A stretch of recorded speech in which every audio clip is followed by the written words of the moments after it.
Quick video on Land Rover Defender, just doing door repairs, the bottom of the doors. Done that door already.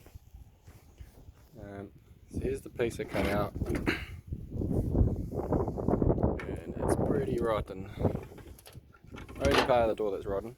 And then I found brackets like these, which are galvanized, and they're thin, but they're quite strong.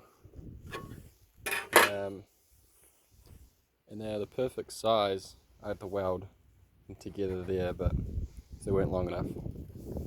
But they're the perfect size to go on the bottom of these doors. I know it's not the best, but it'll work. Excuse the bad welding.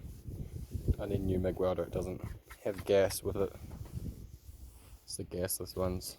But yeah, I need to clean it up. But it's very strong. And then yeah.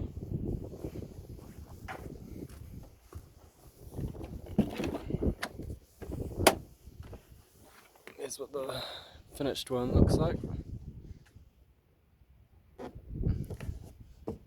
Perfect size to seal onto the rubber. Yeah.